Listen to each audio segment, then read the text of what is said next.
Excellencies, ladies and gentlemen, first a very happy New Year, a peaceful New Year, I hope, of course, particularly for the region which we are going to discuss this evening. On behalf of the Middle East and North Africa Department of the Dutch Foreign Ministry, a warm welcome here. Warm welcome here inside, while it's quite cold outside. So you made a big effort to be here tonight, and we're very happy that we have quite a number of distinguished ambassadors here in the audience, also many scholars here and students, I hope. Are there any students here in the hall? Good, great. So especially during the Q&A, I will give you an opportunity to ask questions, as long as they're smart questions, of course.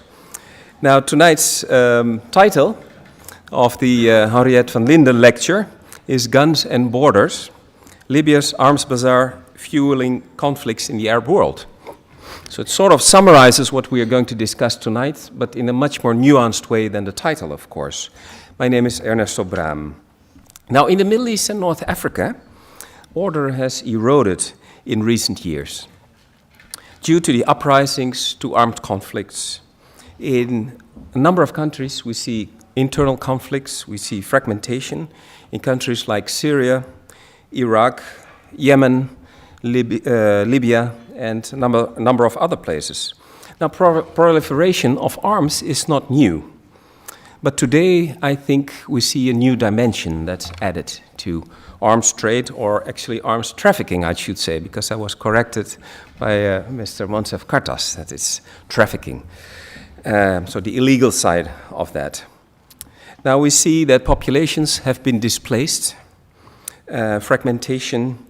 Some governments in countries in the Middle East and North Africa have less control over their territory. And of course, the threat which we read about in newspapers and see on television about, the jihadi threat.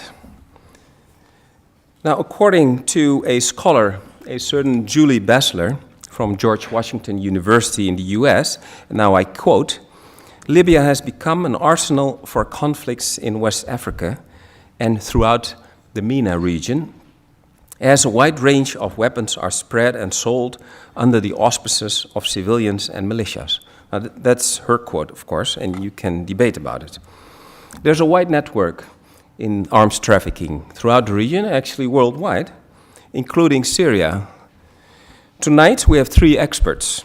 Unfortunately, Mary Fitzgerald, who would be with us via Skype, could not make it because of her airplane. She was on the way to Libya, but got delayed.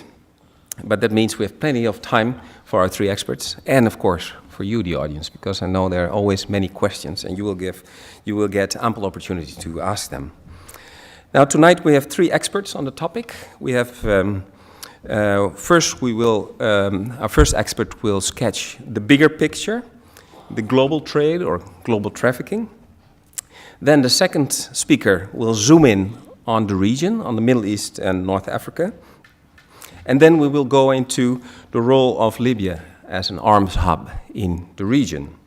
After that, we'll have a brief panel discussion, and then we'll involve the audience, so all of you, and also people who are not here but are watching via live stream and want to tweet in the discussion.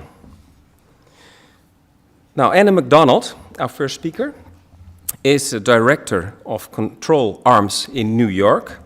Control Arms is a global civil society alliance. Now, about, I think, more than 10 years ago, she and her organization took the initiative to try to convince countries to sign an arms treaty to regulate the international trade in conventional arms, the ATT. Now, in the 24th of December 2014, so quite recently, only last month, this treaty entered into force, and more than 100 countries have signed it.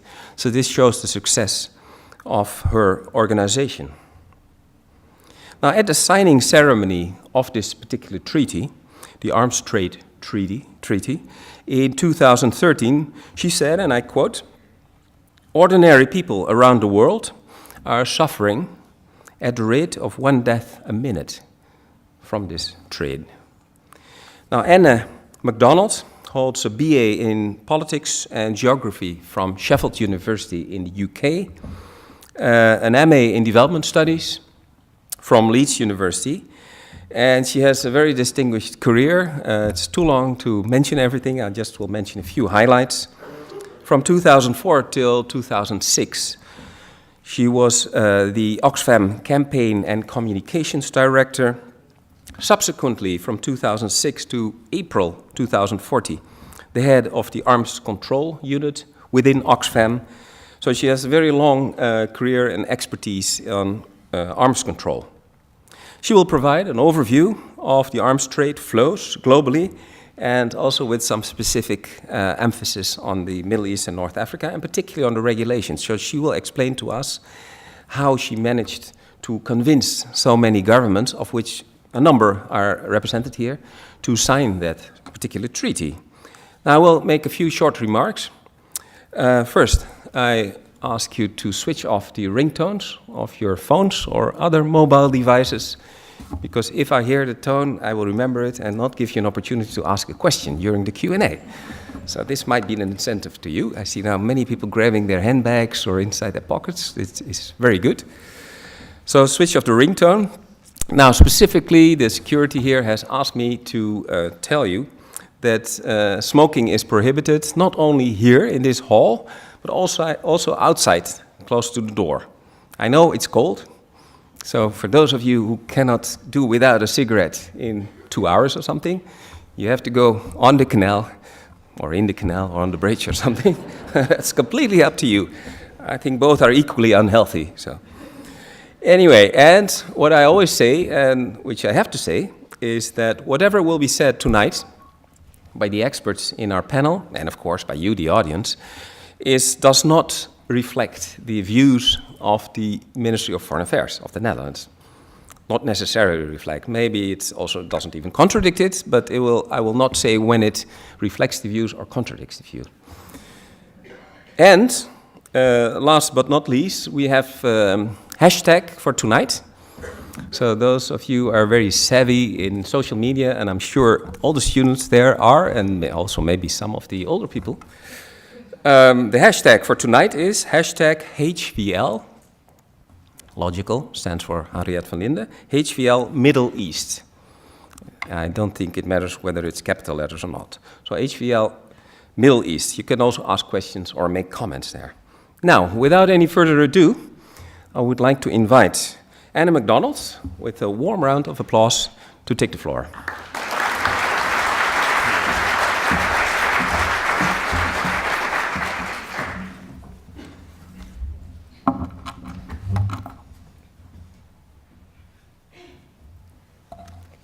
This is an amazing piece of paper because it has the power to save lives and protect people. This is the Arms Trade Treaty, and it took many thousands of people more than a decade to turn it from being an ideal, a dream, into a reality at the UN, and now a treaty that has become international law. I'm going to talk about why such a treaty was necessary and what its potential is now to actually have an impact on reducing armed violence and the suffering experienced by so many millions of people around the world. The arms trade is out of control. Not only do one person die every minute, but millions more are forced to flee their homes, and the link between armed violence and poverty is inescapable. It's the main reason why an organisation like Oxfam that works on development and humanitarian issues got involved in working in the arms trade. The daily weapons of mass destruction, a quote from former UN Secretary-General Kofi Annan, the weapons that kill people every day are circulating around the world. The lack of global regulation makes it far too easy for unscrupulous arms dealers or unscrupulous governments to ply their trade with impunity. Small arms alone kill an enormous amount of people every day. The death toll higher annually than that experienced by those in nuclear devastation. And it's not just the deaths that are causing so much problem. For every one person that dies, 10 more are injured. We also calculated the economic costs of conflict. For Africa alone, $18 billion are lost every year due to armed violence, having a huge impact and negative effect on that continent's ability to overcome areas of poverty and promote development. And it's ordinary people that are suffering. Ordinary people like Justice from West Pokot in northwest Kenya, caught in the crossfire of a cattle raid in his village, and now with a disability that makes it very hard for him to earn a living. The easy availability and the low cost of weapons is also fueling crime.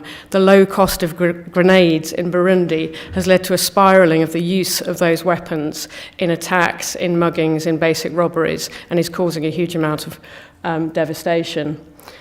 All governments are involved in the arms trade. These are the top 5 arms exporters, but it's a really interconnected trade. That's one of the key things about the arms trade, is it's incredibly globalized.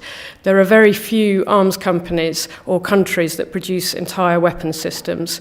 Most companies are involved in producing parts of weapon systems or parts of armaments that are then transported elsewhere, where they're assembled and then shipped on to a 3rd or 4th destination.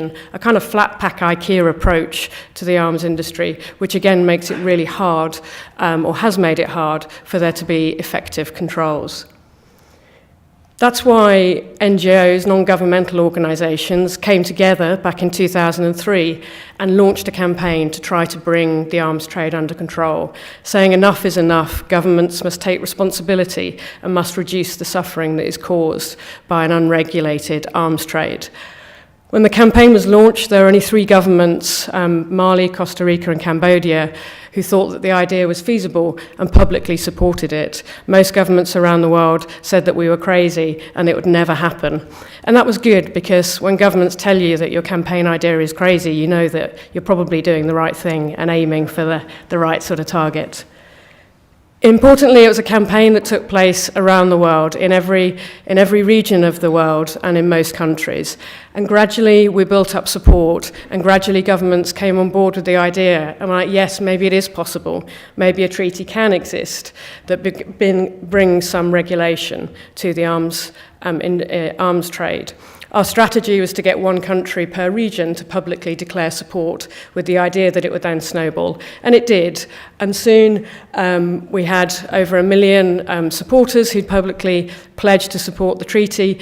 And we had more than 50 governments who'd publicly declared that it was a good idea. In 2006, work began at the UN. The first resolution went through, and it was time for governments to begin debating what sort of treaty it would be, drawing attention to the fact that there are so many products in the world, innocuous products that are heavily regulated and controlled, that governments know where these products are almost any time, and yet deadly machine guns, explosive weapons, tanks, battleships, and so on can be sold without any regulation, brought attention to the world of why this was so urgently needed. Producing reports and being able to disseminate those directly to decision makers was key, as was the crucial voice of survivors. Survivors from all continents were an essential part of the campaign, and it was their testimony in particular that proved very persuasive to governments, to decision makers, as they relayed first-person accounts of what being affected by armed violence really means. Many prominent public figures as well were endorsing the campaign. For African countries, this was really important. 95% of weapons found in Africa are not produced in Africa, so they're coming from outside the continent. It's the flood of weapons in that causes such a problem, and that's the same for many regions in the global south.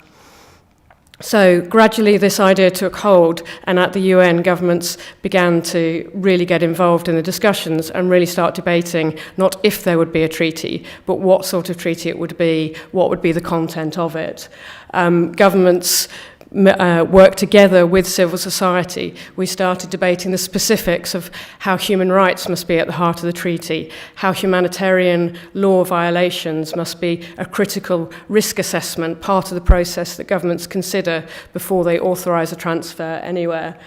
And the UN was getting involved too. Supportive statements from the Secretary General and others also helped in building that momentum.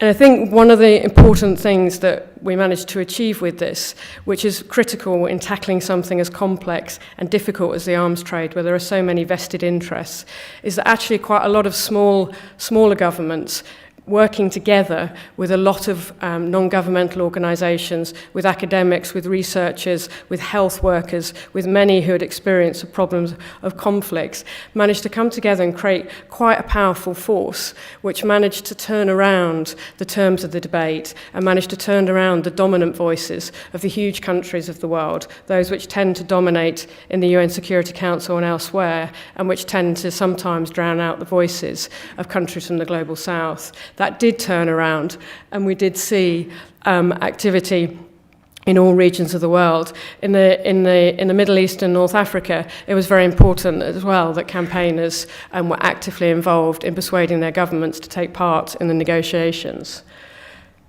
A critical issue that you'll hear more about as we move through the speeches tonight is the role of ammunition in the arms trade. There are many parts of the world, particularly the Middle East, where when you look and examine the weapons that are being used, they're often quite old. They're often weapons that have been in circulation in previous conflicts and have recirculated, have gone across the borders and been responsible for fueling conflicts elsewhere. Libya's weapons that have moved to so many places and fueled such terrible atrocities, such as those seen in Mali, are perhaps a classic example. The role of ammunition in making those weapons live, in making them deadly, is crucial, and it was a critical success that we managed to ensure that ammunition was included in the Arms Trade Treaty. So the treaty was adopted in March 2013 by overwhelming vote at the UN. Only 3 countries, Syria, Iran, and North Korea, voted against, and 154 voted in favour.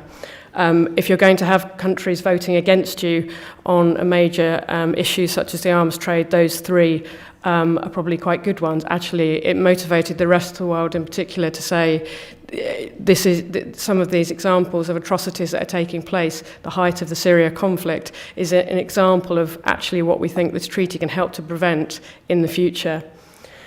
So what is it actually going to do? How will it work? For the first time, governments at a global level, all governments are required to say yes or no to arms transfers. And strange as though it sounds, previously that was not the case. Some governments had export controls, the European governments in particular, many others did not. And although there were regional agreements in a few places, in many places there were none. So now governments have to authorise arms transfers that are leaving their country arms exports. And they have to do that against risk assessment.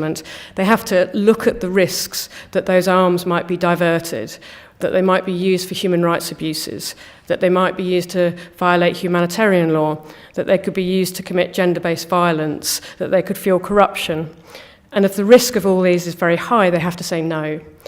And that's really important because there's now a tool by which governments can be held account for arms that are leaving and passing through their territories. They have to make these risk assessments and they have to take a decision. Implemented well, this treaty has the potential to reduce the arms and ammunition that are flooding around the world. Governments rushed to sign up to the treaty. It was a big shift from when we launched the campaign and only 3 would support it. 67 signed when it opened for signature, and there are now 131 signatories, with 61 governments who have ratified it. The signatories include the US, John Kerry here pictured signing in September of 2013. Very important to have the world's biggest arms exporter as an early signatory to this treaty. The UK and France were also amongst the early signatories, again, major exporters, and now, as of today, almost all European countries have both signed and ratified the treaty. We had a big push, a race to get 50 countries to ratify the treaty because 50 was the number needed to make the treaty become international law, which, as Ernesto said, took place on the 24th of December, and it's good to see campaigners from this country finding some landmarks to campaign in front of. So we're encouraging countries to sign the treaty. It's really important to try and get as many as possible, but equally important is making sure that it's actually applied well, that they take their legal responsibilities seriously now, that the old excuse of if we don't sell it, somebody else will, doesn't hold up anymore, that the other excuse of, well, we're not doing anything illegal, that's not true anymore. There's an international law that says you are if you're supplying arms where you know they're going to be used for human rights abuses. This is what we need to now push governments to do. And it could have a really positive impact. The majority of countries experiencing high levels of conflict or armed violence will never meet the Millennium Development Goals or new goals being set in the post-2015 agenda. It's too difficult for countries experiencing such violence to overcome poverty.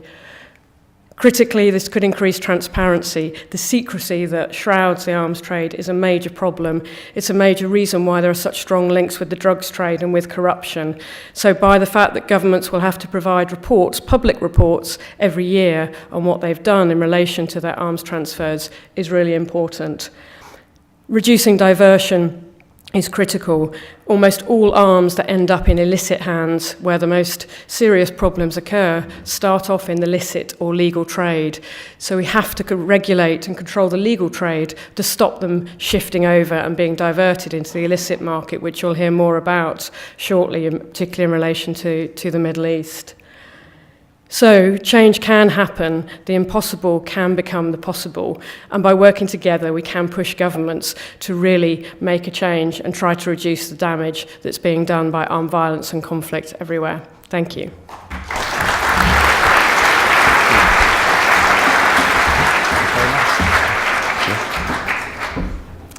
Thanks very much, Anna, for enlightening us on the ins and outs of the arms trade treaty. I think many of you were probably not aware of all the details and all the effort that has gone into it and everything that has already been achieved there, but still there's a long way to go in terms of implementing it and to see that it is really enforced, the treaty. Now we go to our next expert, Monsef Kartas. He's an expert on arms trade, and probably he will say arms trafficking, because he keeps correcting me, and he's right in doing so. Arms trafficking in Northern Africa. He's actually a project coordinator of security assessment in Northern Africa with the Small Arms Survey. Now, the Small Arms Survey is, I would think, the main source of information for the public on small arms and on armed violence. So if you have an opportunity, you don't have to do it right now. You might. You can go to the website and check out the papers and the studies they publish. It's very authoritative. Now, Monsef Kartas is currently, he's originally from Tunisia. He has been abroad for quite a while, and he's now mainly living in Tunisia, but also off and on in Europe and traveling, fortunately also coming here to Amsterdam to talk to all of you. He is also with the Geneva Institute for Graduate Studies, and he studied abroad in Munich at the Ludwig Maximilian Universität, to recall my German from secondary school there, and also at the Graduate Institute of International and Development Studies in Geneva. Now he will zoom in further, like we got the broad picture now and all the finer details from Anna, and Monsef will zoom in a little bit more into Northern Africa, particularly Tunisia and Libya, and so to give that a little bit more of relief. And we'll focus on the destination of arms, on the borders, the armed trade, etc. So now, again, to a warm round of applause, I invite Monsef Kartas. Take the mic.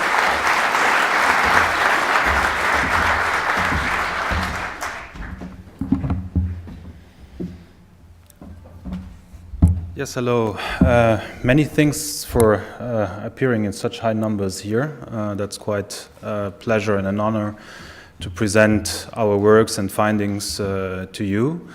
Many thanks also to the Ministry of Foreign Affairs for inviting us to present our work and discuss this issue. I will basically present a couple of quick points. So first I will start with a brief introduction to what the security assessment in North Africa is, followed by presenting basically the main findings of our current analysis. It will be followed by an introduction of understanding how we had this emergence and these high numbers and the consolidation of armed groups in Libya. Then quickly I will enter and try to explain the notion of the predation economy that has emerged and installed itself in Libya. Finally, I will quickly highlight the main trafficking dynamics and trafficking routes that we could identify. And for the end, as a kind of synthesis, so to say, discuss the effects of Libya on arms trafficking in North Africa and the Sahara-Sahel region. So the Small Arms Survey is a multi-year project that has financial support of the Ministry of Foreign Affairs of Netherlands, Switzerland, and Denmark. We see ourselves as a resource to support those engaged in building a community safety or a more safer environment in North Africa. We have basically 4 pillars. I think the screen is not quite fitted on this one.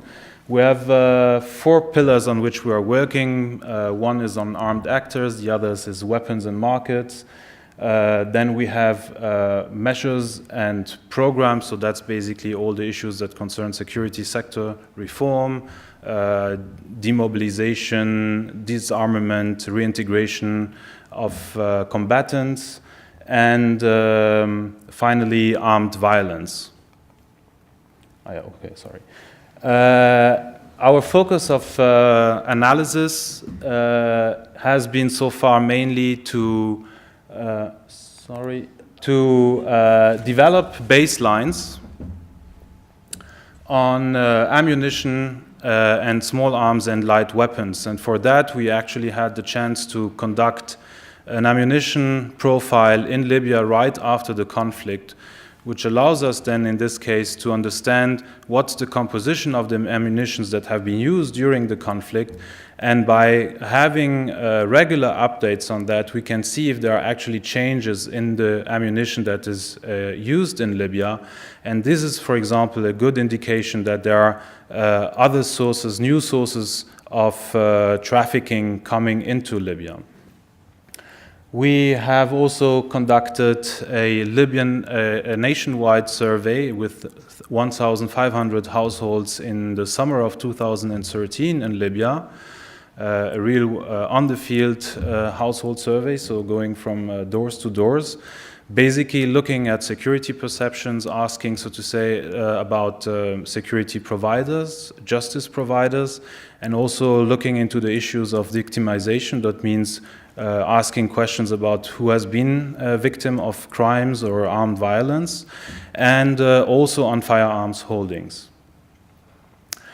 And a large part of our work is actually based on field investigations. Mainly when we look at trafficking and insecurities at the border, or if we look at armed groups and transborder movements of those armed groups.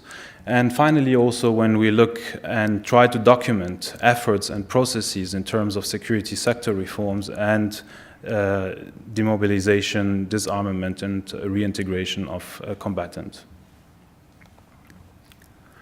So the main findings of our research so far is that we could really identify that the south of Libya, especially the Sebha region, has really turned into a main hub of small arms and light weapons trafficking. Further, we see that in this hub, it's both a center of collections of weapons within Libya, and also of weapons coming from outside of Libya, and it's a center of distribution, so of proliferation of small arms and light weapons in Libya and outside of Libya, in the region.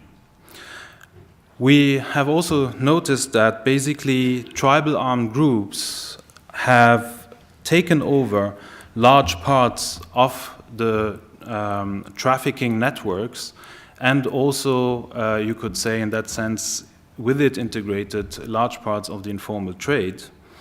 And this has a very strong impact actually on informal trade, and I will make it a bit clearer later why this is important, because actually this is a resource of and a way of living for a lot of communities living on border areas and regions.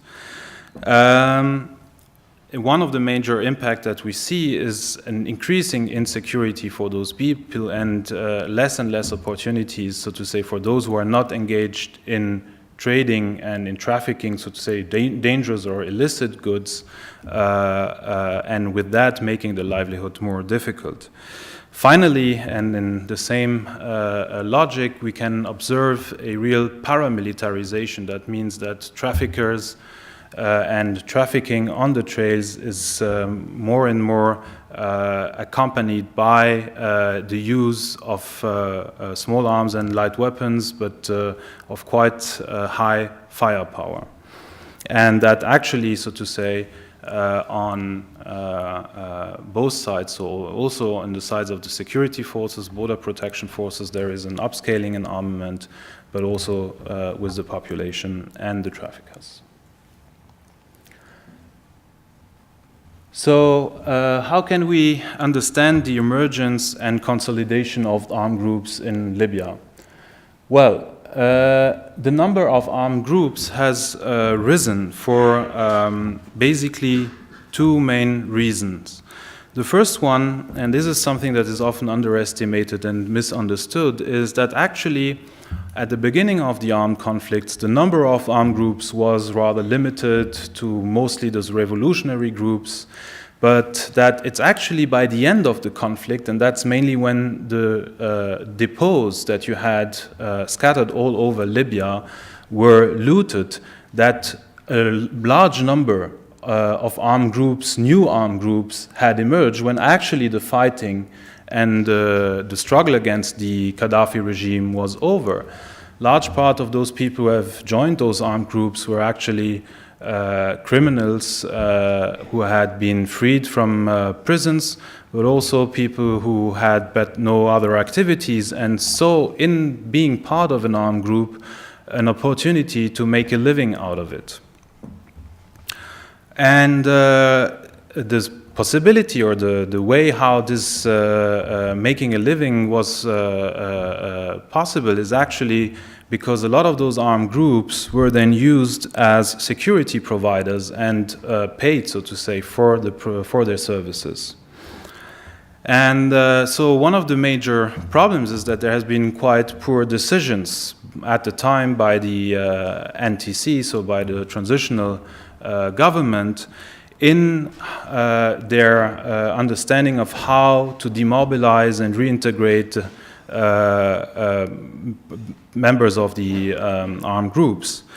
And the problem is actually that when they mandated those armed groups to provide temporary security services, they made absolutely, or they robbed themselves basically from the possibility to have an oversight and a control over those armed groups, because they did not, so to say, disintegrate the armed groups, take the members of the armed groups into the state security and armed forces, but let the armed groups to remain, so to say, autonomous as a whole, and actually having also absolutely no control over who has been enlisted, who was member of the armed group. So basically the head of an armed group would say, I have 300 members, I have 50 members, and he would register his men, and the government would actually pay salaries to these people of the armed groups. So a thriving business has actually emerged in the sense of being part of an armed group and providing, so to say, security for these armed groups. two of these bodies that were ill-defined and ill-conceived, one on the one side as a kind of police force, the Supreme Security Council that were established in many cities, mainly in Tripoli at the beginning, and a kind of paramilitary or military force as a stopgate measure, so to say, for the lack of armed forces, the Libya Shield Forces. So what actually those temporary bodies managed was actually to increase the autonomy of these armed groups and to strengthen the community identity over the armed groups to which they belong, rather than seeing themselves as belonging to the security or armed forces of the Libyan nation. The other problem is obviously also that there has been an absence of a credible state forces, and also that leading figures of armed groups had co-opted the institutions of the state, for example, the Ministry of Interior or the Ministry of Defense. That is, that they had positions in those ministries and also could then use, so to say, the resources of the state to increase the strength and the power of their group.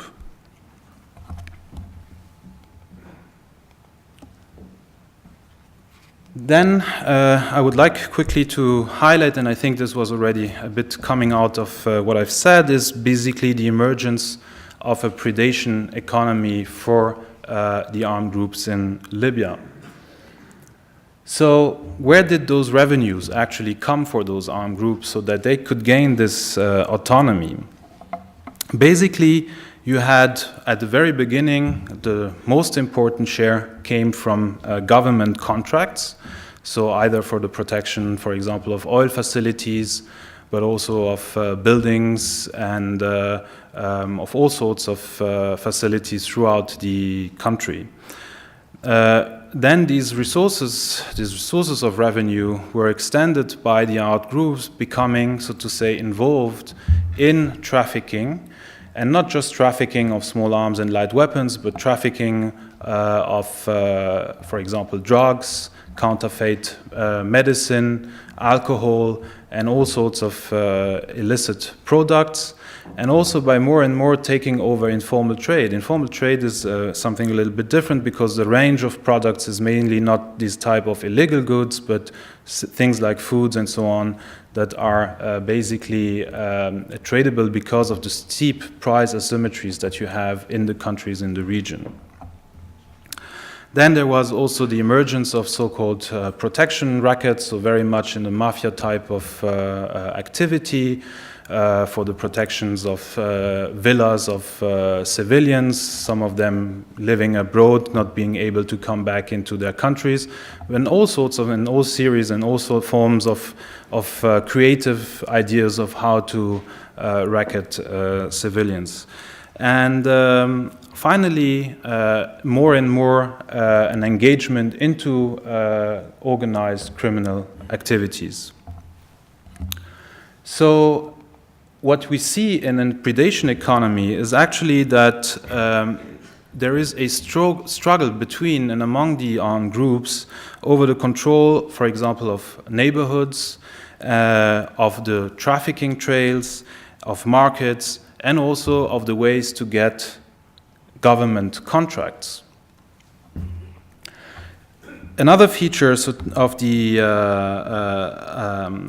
struggle or of the emergence of the predation economy was also that for the armed groups there was an opportunity to gain political influence and influence also within the tribes, because often heads of armed groups were rather marginal person in terms of the tribal community, tribal structure, but by being so powerful and by being able to distribute the spoils of those revenues could gain a quite high position within the tribes and gained a lot of influence also on tribal politics. The problem, however, is for them to retain that position, they have to be able to continue to distribute those spoils. And therefore, there is this large incentive for them to continue with these activities. The predation economy, so we can see, drives struggles and weakens. Thank you. What is the number? That's not going to work out.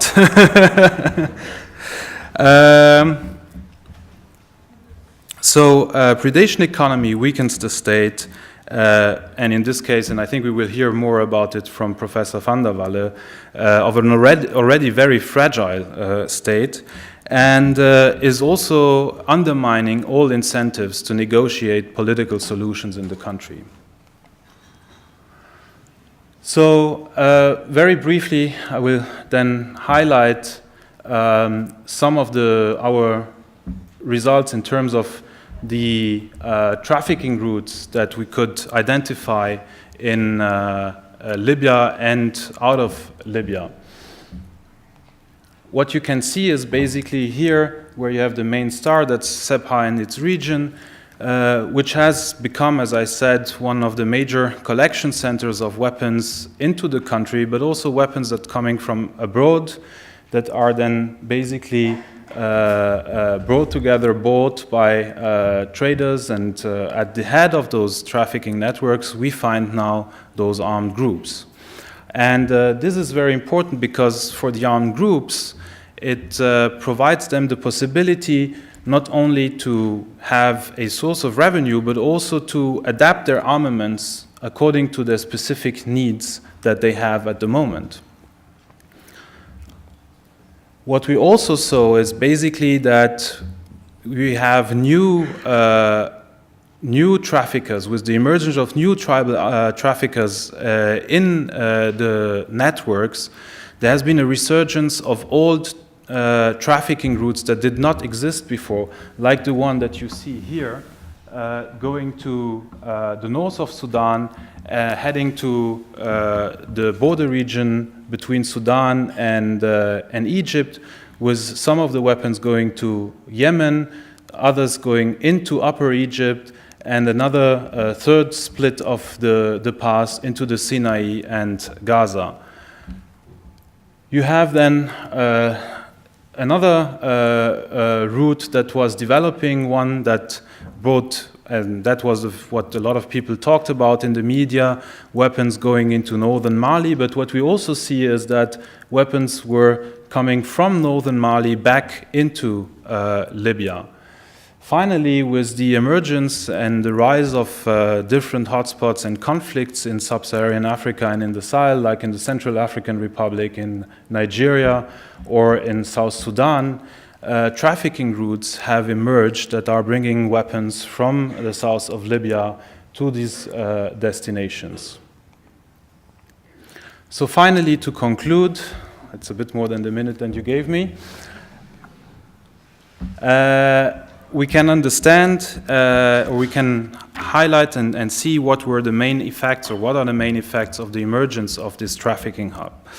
Well, first is that we have to understand that arms trafficking in the region has always existed before. So it's not like it's a completely new feature, and we cannot, so to say, blame Libya for everything and the situation in Libya for the fact that there is now arms trafficking in the region. It's not like it didn't exist before.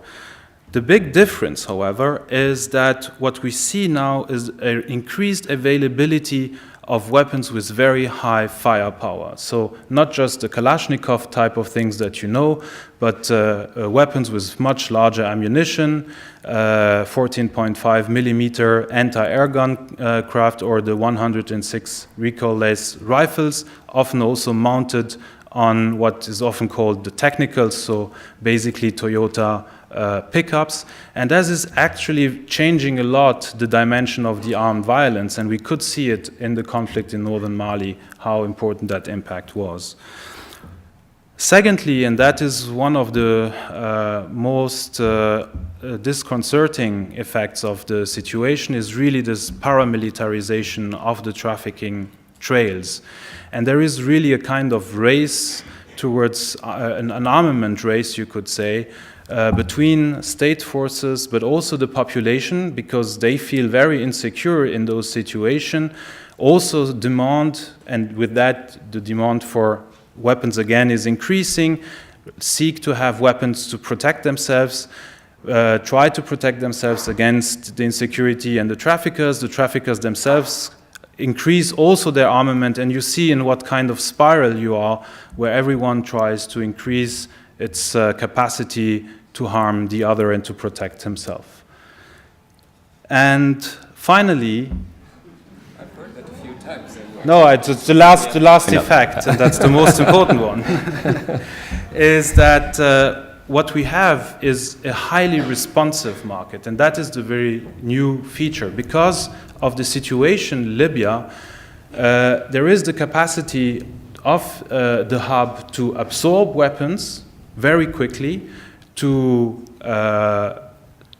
make a selection of the weapons and to redistribute weapons where they are needed, both within Libya but also within the broader region. And that is actually one of the reasons why we see this increasing insecurity and increasing violence that is accompanying the conflicts in the region. Many thanks. Thank you very much.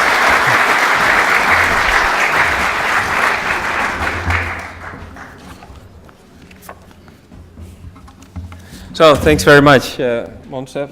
Don't break down the stage.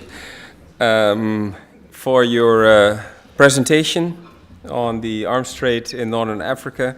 And I think a very important remark you made is that the arms trade or trafficking is not that new, and that it's not only Libya that is involved in it. So you said, I think, something like we should not blame Libya for that exclusively, maybe, I don't know.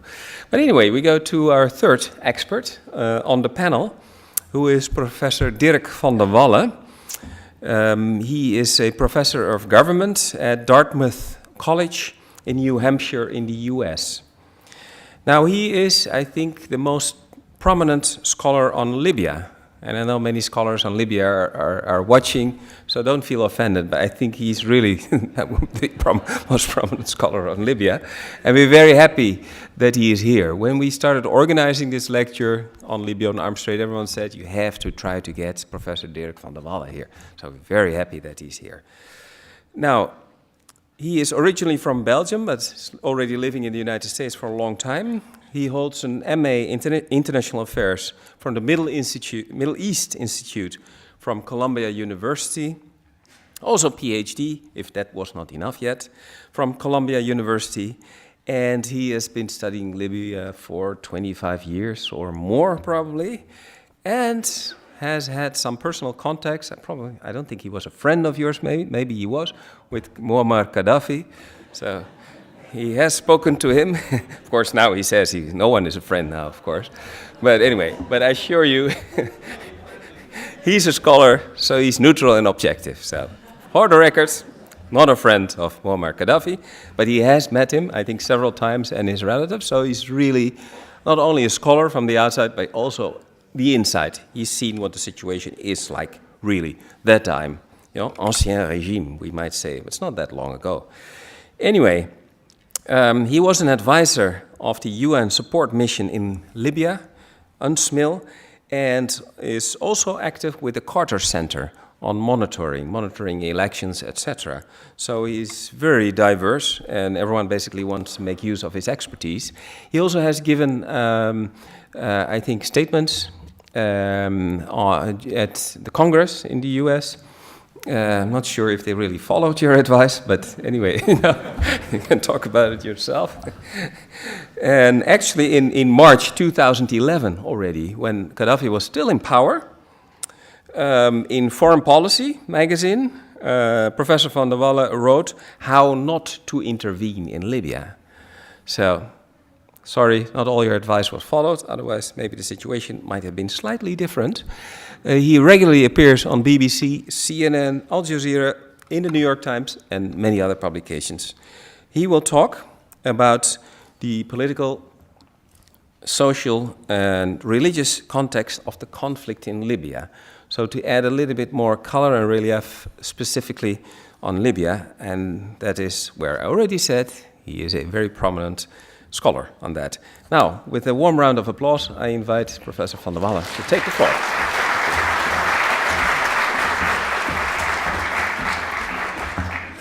Well, thank you, first of all, Ernesto, for that absolutely wonderful introduction. Thank you all for coming. Obviously, it's a pleasure to be here and to be able to talk to you. And as was just said, as Ernesto said, I will try to add a little bit of kind of flesh to the bones. We've heard two excellent presentations from my colleagues, and I'll kind of hone in a little bit on what Dr. Cartas was telling us. And particularly, I'm interested to tell you a little bit about how, in many ways, Libya really became a case study where the presence of an incredible amount of arms eventually, and really very early on, pushed away what could have been, in my estimation, a reasonably optimistic scenario coming out of the Civil War, and really made that impossible. And, you know, we talk a lot quite antiseptically about arms transfers and arms sales and illegal sales and so on. But I just wanted to say on a personal note that, you know, for many of us who have worked in Libya, and as we went back to Libya after the Civil War, that of course we saw the personal toll that had taken on a lot of Libyans, and a lot of Libyan friends either had disappeared or had been killed during the conflict. So it was quite an eye-opener going back to Libya. There's two things I would like to talk about a little bit tonight. First of all, what the impact has been on the presence of enormous amounts of arms within Libya, taking off a little bit from Dr. Cartas's presentation, and then also very briefly on what it has meant within the region. And I want to start by kind of emphasizing what Dr. Cartas said in terms of the presence of arms in the region, and particularly in Libya.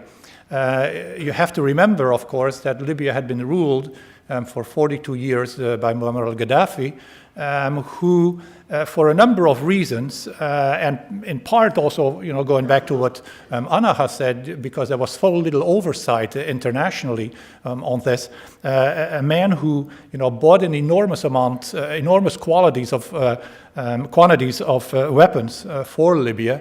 And when the Civil War ended, I mean, during the 1970s and the 1980s, for example, Libya had, as a North African Middle Eastern country, bought per capita the largest amount of number of weapons of any of the countries in the region, delivered by the usual suspects, of course, that I think Anna also talked about.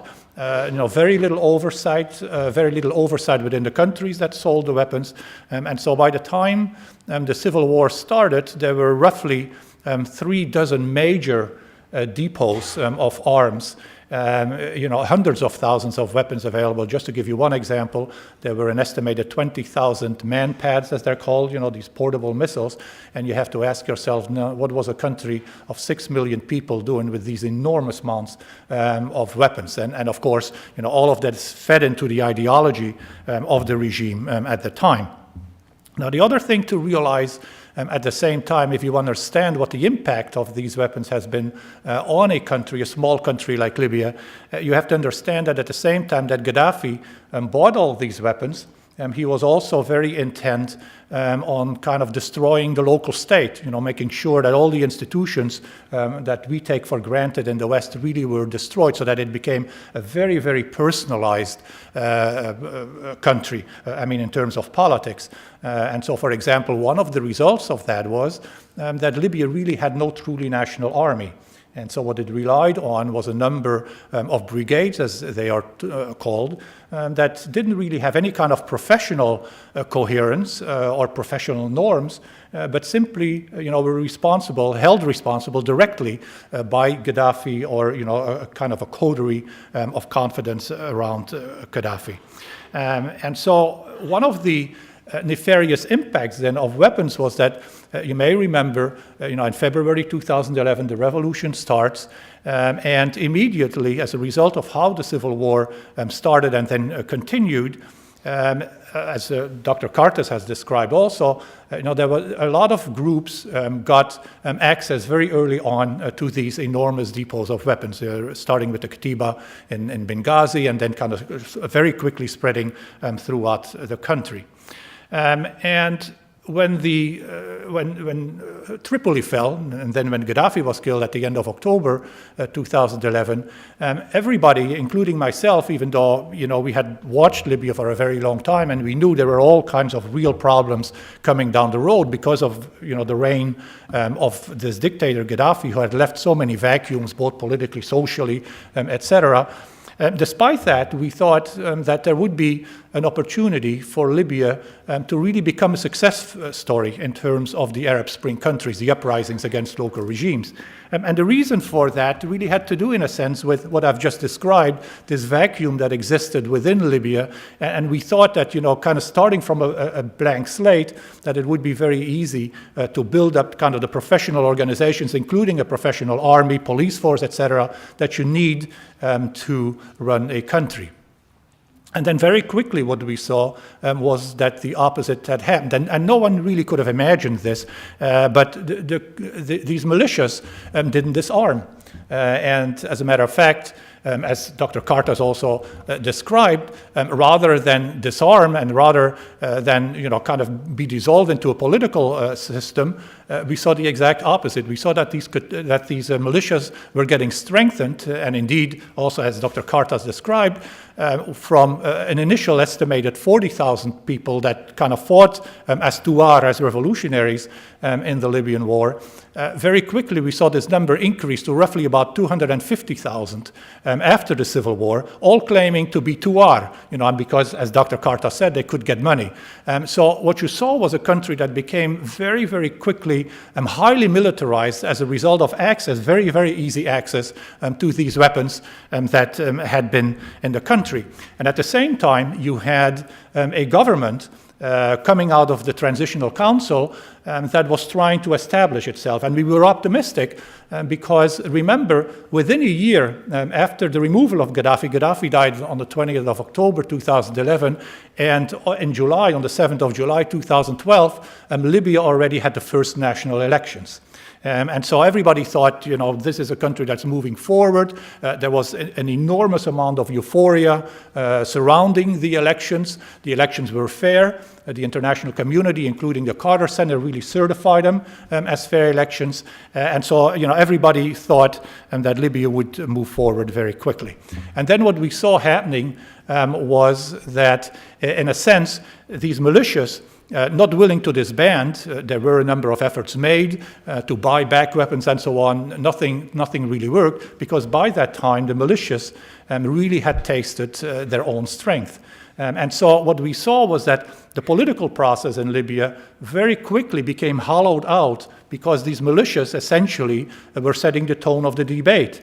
And as a matter of fact, we had a number of instances where, when the political process made a decision, when the government, the General National Council made a decision, that in effect the militias would physically march on the parliament building, surround it, even invade it, and force lawmakers to take certain decisions that were really quite contrary to the interest of the country, of Libya, but were really in the interest of the militias. And the biggest example we have of that was the political isolation law, which was a law meant to make sure that none of the Gaddafi loyalists were able to work in the new Libya. It was very, very clearly inspired by the militia, who, of course, by that time really had become very powerful. And so all of this was exacerbated, and I'm not going to repeat the whole story because I think Dr. Kartas explained it very well to us, within an economy in which economic patronage had become very important. And the militias were able to hook into some of these networks of patronage. And as a matter of fact, to give you a very quick example of how nefarious these militias had become for the economic health of the country, when the civil war was done in October 2011, Libya was spending, out of an annual budget of roughly 56 billion dinars, was spending 9 billion on subsidies and salaries. Within 2.5 years, that number from 9 billion jumped to 23 billion. So it gives you a very good idea, of the kind of economic importance that these militias that had to be paid off, constantly paid off, and remember, they had swollen from 40,000 to 250, 260,000. All of these people had to be kept satisfied, and the government essentially had to pay up. And it was really a very ironic situation, because what you had was a government that was paying militias who were really intent on destroying the government. Very difficult to understand, but nevertheless, within the Libyan context, that is exactly what happened. And so, in a sense, what I've been trying to give you is, how to explain to you how easy access to weapons, the inability to disarm these militias, really influenced and pushed the political process in Libya, certainly in ways that the Libyans didn't want, and certainly not in ways that the international community would have expected. Let me say a very quick word, again following up on what Dr. Carter said and what Anna also said, the impact on the region of these militias and of the easy access to weapons. And I see kind of what I would call direct and indirect consequences. And the direct consequences are the ones that Dr. Cartas has more talked about. He has told you about the kind of struggling, the access to patronage that kind of perpetuates it. He told you about the specific instances of smuggling. The one he didn't mention was the smuggling in human beings, which is now the number one moneymaker in Libya, facilitated in part by the militias, of course leading to an enormous illegal migration. There are now 10,000 people getting channeled through Libya toward Europe on a monthly basis. And the second part, of course, also as Dr. Carta said, the fact that these militias have started to infiltrate the informal economy and continue to do so. And then finally, of course, because of the porous borders that exist, the vacuum of power that has existed in Libya since the revolution, the fact that a lot of radical Islamists have been able to gain access to the country. But I think in many ways, these are really dire consequences for a political system, but the indirect consequences, I think, are equally strong. And by indirect consequences, I meant that when the revolution had taken place and was over by, let's say, the end of October 2011, everybody had really expected that Libya would become a really responsible player in North Africa. And during the initial months of the new government, particularly the Al-Kib government, there were a number of initiatives that had been started by the new government to really kind of refurbish the image of Libya after all the damage, of course, that had been done to it by the Gaddafi regime. And very quickly, in a sense, because of the persistence of the problems, because of the persistence of chaos, Libya's role, rather than becoming a responsible regional player, really became one, of course, in which the country has become a major source of instability for the rest of the region. So all of these problems, of course, continue until today, even though there's negotiations going on, and UNSMIL is involved again in some of those negotiations. But the basic problem in Libya really remains that because of their access to arms, easy access, the control of some of these depots and so on, that the militias continue to dominate the political landscape, and that for the foreseeable future that will continue to be so. So it is not a very positive scenario that has happened in Libya, and because of what has happened, I think does not augur terribly well either for the immediate future of the country. Thank you.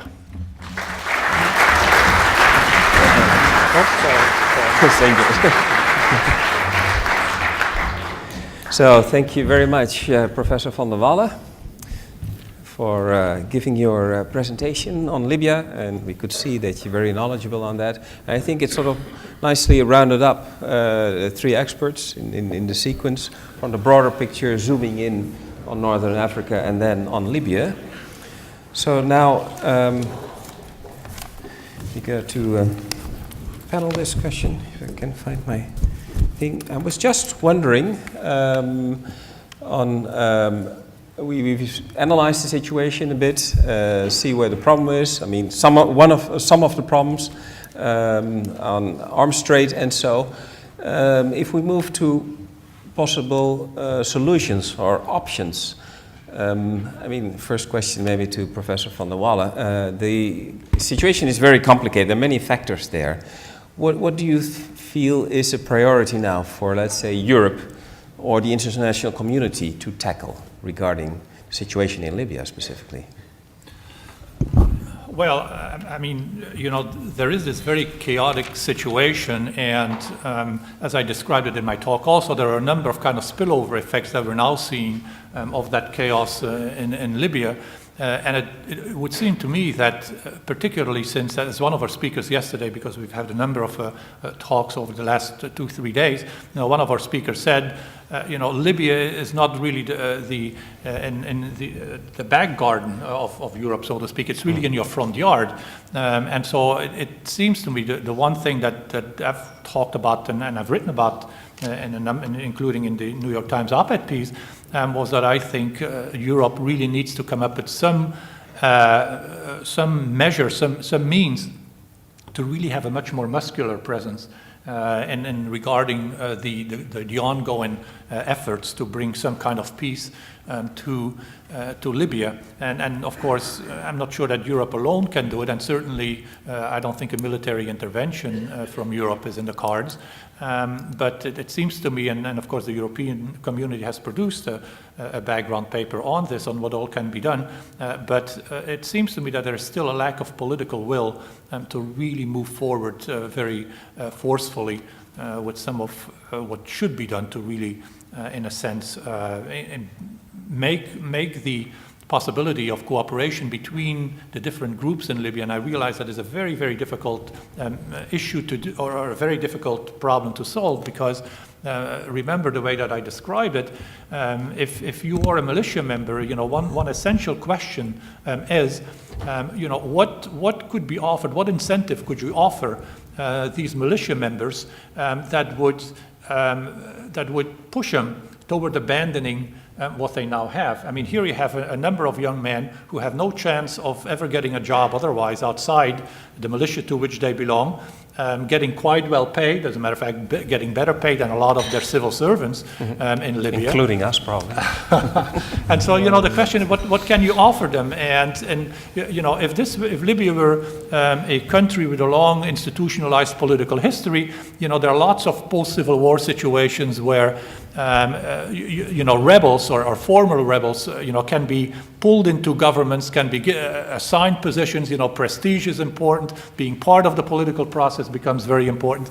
None of that is really consideration, I think, in Libya, in part because the political system has been so discredited. Yeah, the picture you paint is quite bleak, and also the solutions are far away. What solutions do you see? What means are there anyway to try to get some of these people out of these militias? What incentive could you give them?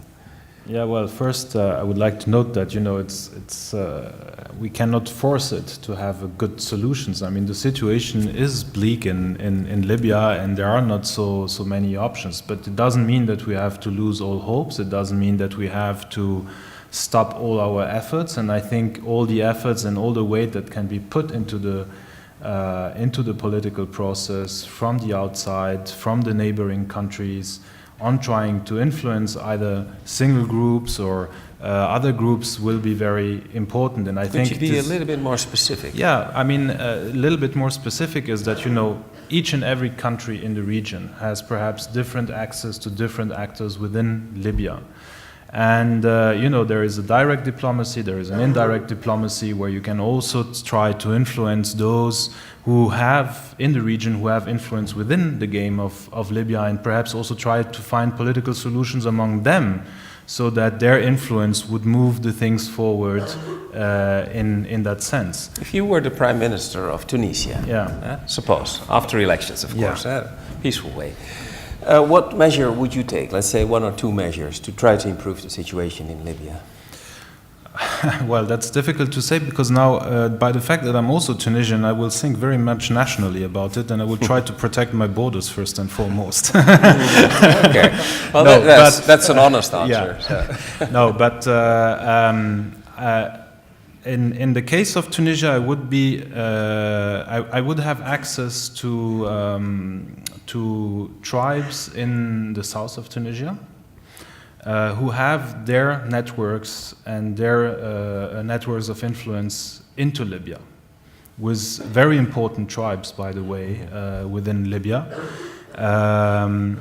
And I would try to use them also as a conduit, basically, to have some sort of influence on the political or the negotiation process that is taking place.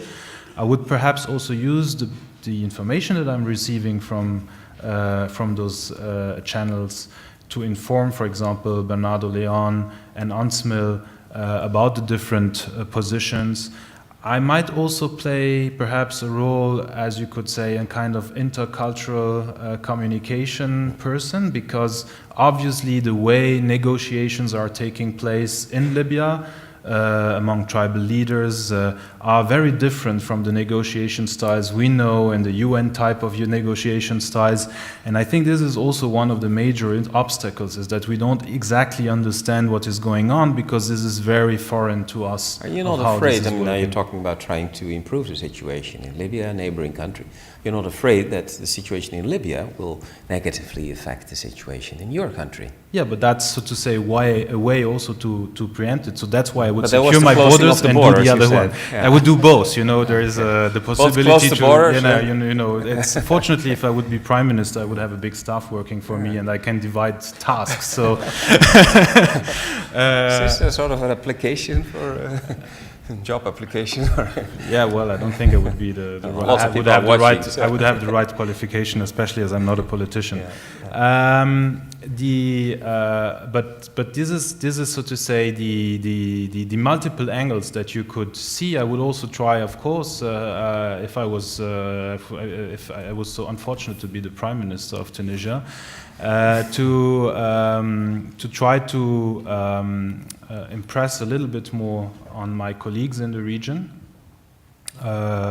to also come together. So I could also try to play there also a kind of a leading role, because Tunisia has you been mean the other neighboring countries, yes, Egypt and Algeria maybe, but also in the Sahara south. Sahel regions, Yeah. and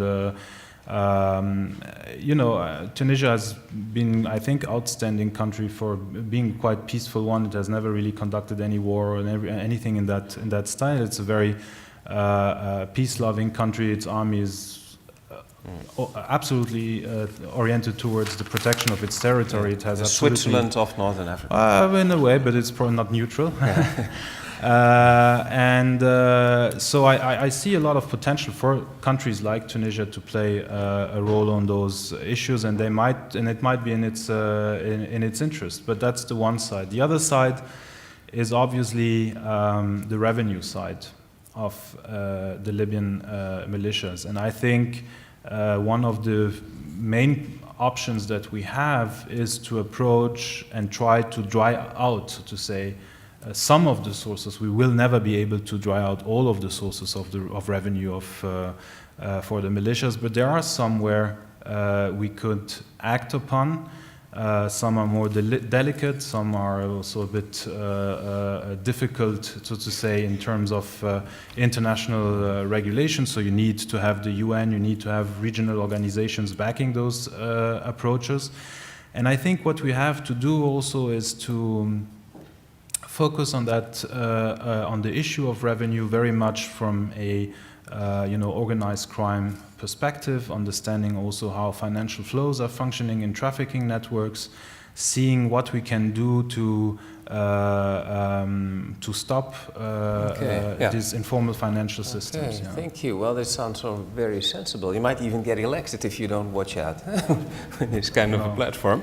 We bring in Anna. In the bigger picture, you have a lot of experience with UN and with advocacy and lobbying. Do you see any specific task for the United Nations in trying to create a more optimistic, let's say, trend in Libya or the broader region? Well, I think more support could be given to Libya itself, perhaps, in the desire to reduce the level of weapons that are coming in, going out, coming back in again. Libya signed the Arms Trade Treaty last year at one of the earliest opportunities, and there are many community-based groups and ordinary Libyans who would really like to see a reduction in weapons and are working quite hard to do that. And supporting such initiatives, has been taking place in other Middle Eastern countries suffering high levels of armed violence, to just have, even at a small level, gun-free zones at the village or community level, which can gradually grow, is an important initiative at the grassroots level. And there should be solutions that are solutions that ordinary people want to see happen, and that ordinary people are able to be empowered to make happen. I think reducing, governments have responsibility to try to do more to reduce the flow of ammunition into Libya. It's going to take a long time to do anything to reduce the number of weapons that are there, but reducing new and fresh supplies of ammunition and explosive weapons can be done.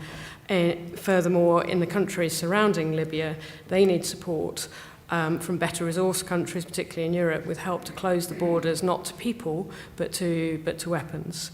Because this flow of weapons, illustrated so graphically by Monsef's slide, is causing major problems, not just in Libya, but in so many neighbouring countries. To what extent? I mean, we are also sort of on this side of the Mediterranean, a neighbour, of course, and as you correctly said, it's the front yard and not the backyard, and you want to keep your front yard always a little bit more tidy, because everyone can see it. To what extent is there also arms flow from Libya to Europe? It's more, well, from our research, illegal it's more groups or within criminal gangs. the rest of the continent that it's a problem in Africa.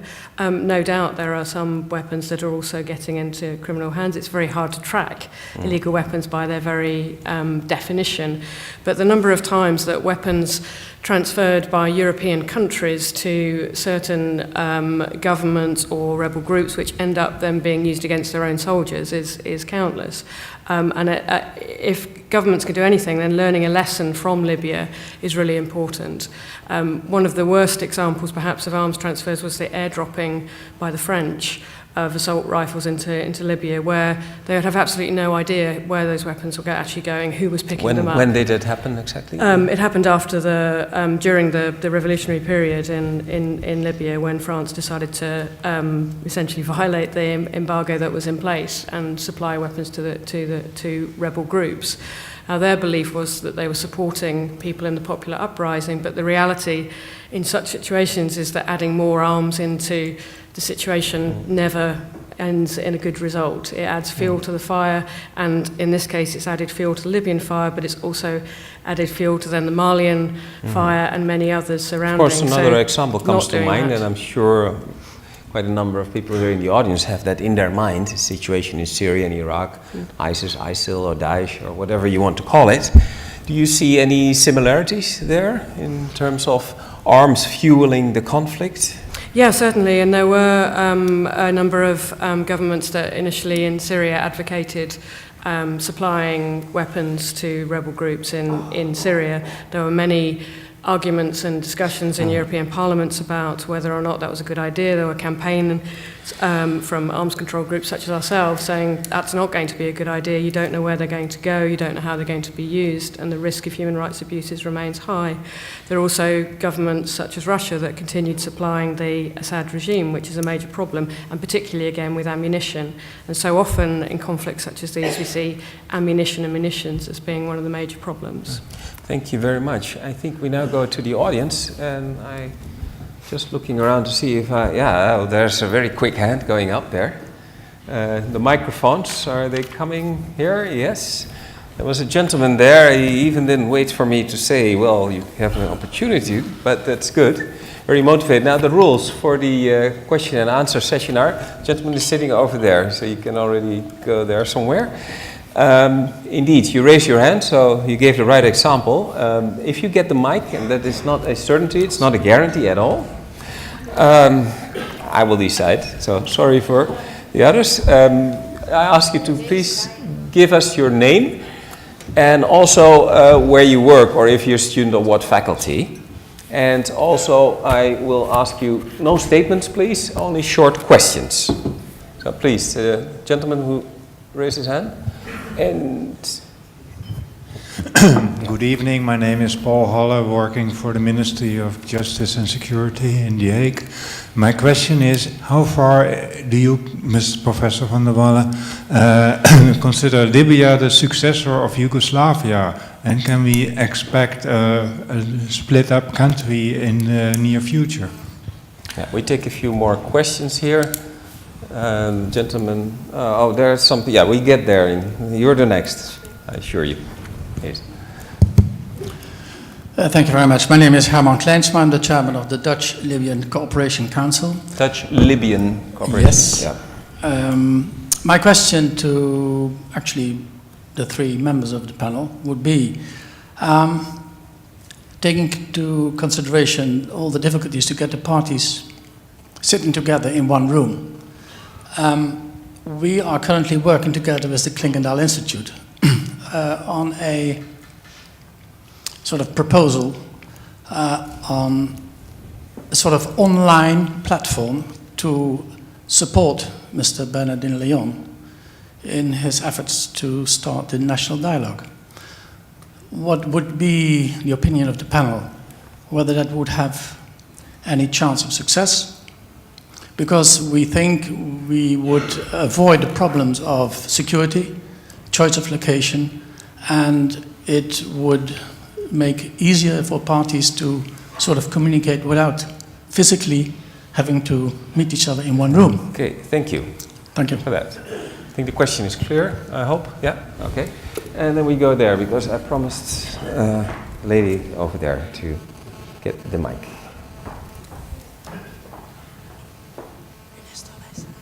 My name is Reina Netjes. I am a former correspondent in Egypt and Libya. My question is to maybe all three of the panel, or the one who feels like answering this question. We have been talking about weapons going into Libya. As you all know, of course, Qatar is providing weapons to certain militias. The Emiratis on a smaller scale to the rival militias. And European countries are delivering weapons to Qatar and the Emiratis. I mean, we can as Europe, not provide weapons to Libya, but then still weapon transfers from European countries to Arab countries who do deliver to Libya is going on. How can we prevent that? That would be my question. How can you prevent this sort of circular trade? Yes, even if Europe is not selling weapons to Libya anymore, then Arab countries do, and we are still selling weapons largely at large to Arab countries. I'm sure Anna has an answer to that. Yeah. We get one more for this round. Yeah, we go here to the front. Hello, my name is Elias Shirali. I'm a student at the Leiden University College in The Hague, studying global challenges. Within our course, we've constantly been discussing the difference between peace and justice. And as a scholar, Dirk van der Wallen, extremely experienced in Libya, I tend to question myself, you might have seen this coming, the conflict or the problems that have arisen in Libya after Gaddafi's fall. So I question myself, why do we tend to choose for justice instead of peace? Maybe keeping Gaddafi or not having had the intervention, or maybe even, let's say, having let him escape or not being gone that road, you might have had peace instead of the turmoil that is now occurring. Do you think there could have been a different way of intervention? And also, don't you think the problem lies that after an intervention has occurred, that the coalition does not tend to stick around long enough to actually set up a proper government? We tend to intervene, remove the dictator or the leader, and then disappear. We don't stick around long enough. Okay, what is your opinion on that? A little bit like a statement kind of question, but very smart you phrased it. Sort of dilemma there, I think you mentioned, like peace with Gaddafi or justice without Gaddafi, if I may summarize it, but in an unnuanced way. I'm looking forward to the answers here from behind the panel. Now the first was for Professor van der Wallen. I think yeah, whether Libya is sort of a successor, or maybe comparable, I think you meant, to Yugoslavia. Huh? Well, yeah, I mean, I think the question was, what the likely scenario is in a sense of, will we see kind of a repeat of Yugoslavia? In other words, Libya breaking up. And it's an important question because, you may remember that Libya was really artificially created in 1951.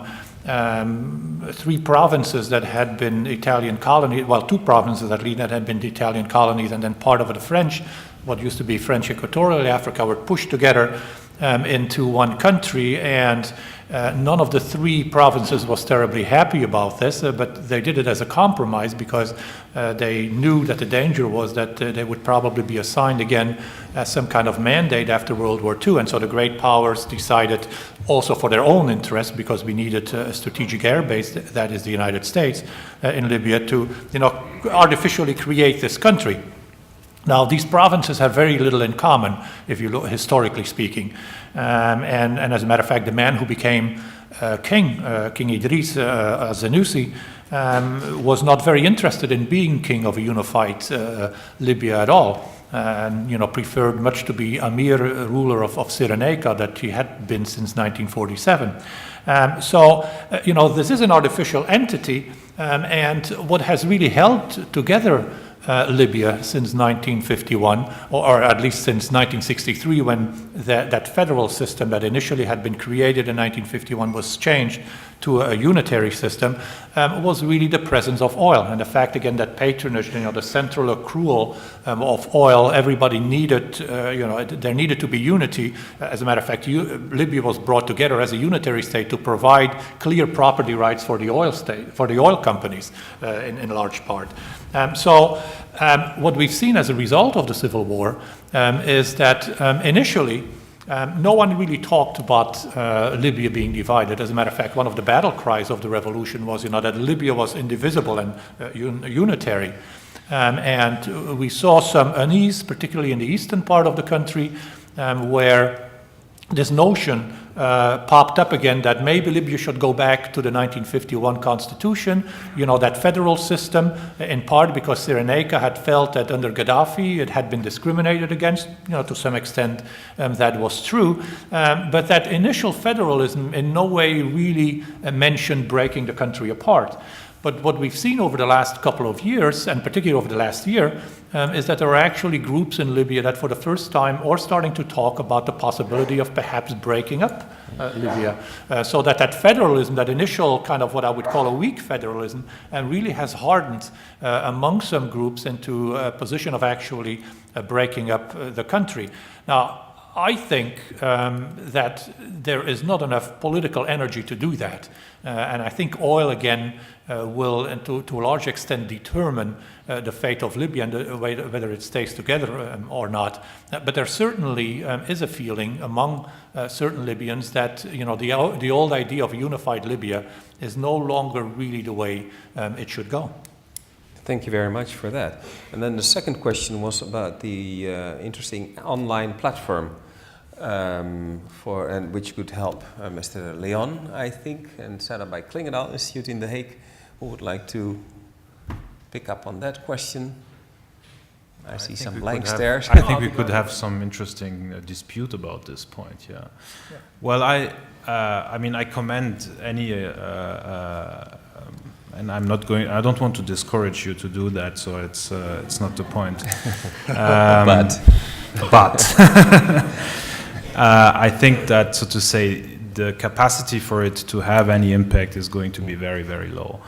Because actually what matters in Libya is to meet face to face. They meet. They do. And that's exactly where, so to say, the Western notion of negotiating things and the way things are negotiated, conflicts are mediated in Libya are fundamentally different.